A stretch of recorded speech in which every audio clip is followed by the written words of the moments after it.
So we've got Sarah today from Mindpause. Mindpause, yeah. Yeah, okay. So can you tell me a bit about Mindpause? Yeah, sure. So it is where do I start? It's a mental health support for women going through peri and menopause. Okay. So I have got lots of friends who are older than me and are kind of at that point in their life, and they just started chatting about the fact that they were going to the doctors with symptoms and the doctors are handing out medicine.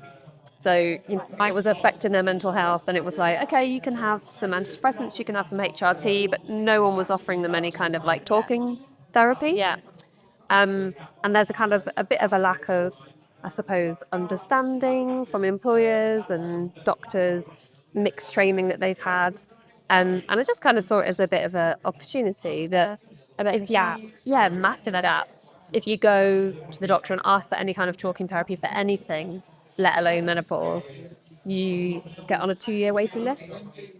So the idea about having menopause is that you can have access to female talking therapists all around the world. So you can basically access it at any time. So you can book an appointment in the evening, you can book it while you're at work. Yeah, so that's kind of idea behind it. Okay, so then what if someone's like suspecting that they're going through it, but it hasn't been confirmed? Can they still come to you and speak to you about it? Yeah, absolutely. So they can just come and join the community and sort of explore some of the questions that people ask. So there's lots of women like pose a question, then other people will comment. So it feels a bit safer than kind of popping something on Reddit or Googling symptoms, because it just kind of gives you a minefield. Yeah, so everybody's talking to each other in a really safe space. Everyone's going through the same thing, so kind of no topic is out of bounds.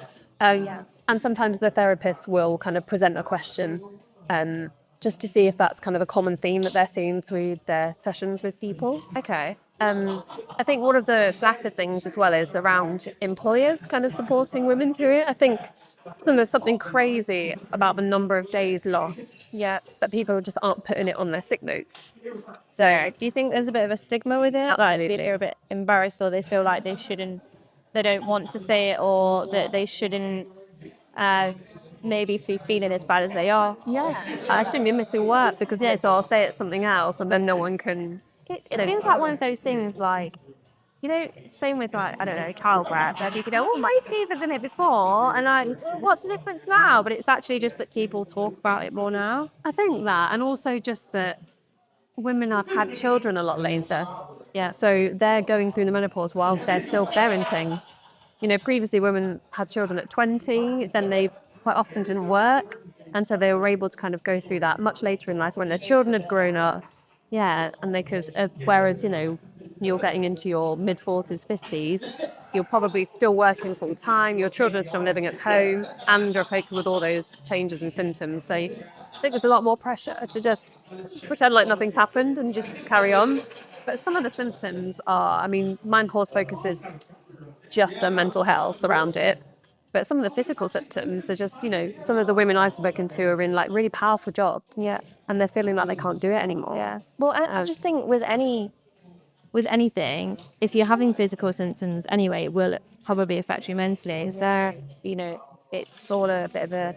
Yeah, so it's that like holistic approach. So HRT, that hormone replacement therapy, is really good and it does work for lots of women. But if you don't do it alongside other things like looking after your body properly, taking the right vitamins, talking to somebody about it, then the hormone replacement's only going to do so much. Yeah. So you'd recommend doing having like talking therapy as well as treatment, maybe. Yeah, speaking to your GP and doing that medical stuff, because it is something that needs to not coping physically, you need help with that, and it's not a replacement for that at all. It's just another tool to kind of help you manage the mental impact of it, really. What's the kind of like youngest age that you've known of for someone to say that they're like perimenopause? Or it's quite mixed. So some women are put into kind of a forced menopause. So if they've had something like a cancer diagnosis or they've had a hysterectomy, then they'll be in menopause much earlier. But perimenopausal symptoms can start from mid-30s. So it is quite early. Yeah. We always think it's like 50 plus. Yeah. So people might be having the symptoms, but not actually identify as that because they think it's too early. Yeah. But actually it can be. Yeah. And then, there's some women that are kind of starting perimenopause but still having babies. Yeah. So it can be happening alongside that at the same time, Yeah. which is kind of hormone craziness. Yeah. Yeah. Yeah, it's a lot to go through, definitely. So if people wanted to, find you and contact you, how do they do that? We're on Instagram at Mindpause UK. Also online, mindpauseuk.com. Just in the process of kind of bringing more therapists on board. So you can sign up as an individual, Yeah. or we can sell packages into businesses. So there's going to be a mandate in this country next year, I believe, which is where businesses of certain size who have lots of female employees have to provide some kind of menopause support for them. Yeah, that's really good. So if it's a big company who provides some kind of like healthcare, Yeah.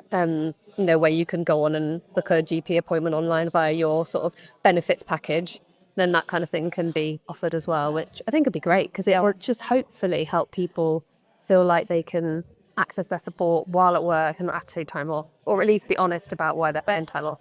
So businesses, be prepared because they will take this on board. Yeah. Yeah. Okay, so we can find you at on Mindpause. Is that just one? All one word. Mindpause boy. Okay. And then is it all individual or is there some group sessions as well? It's all online. The community forum is based online, so you can kind of sign up and just be a general kind of member of the community without accessing the therapy.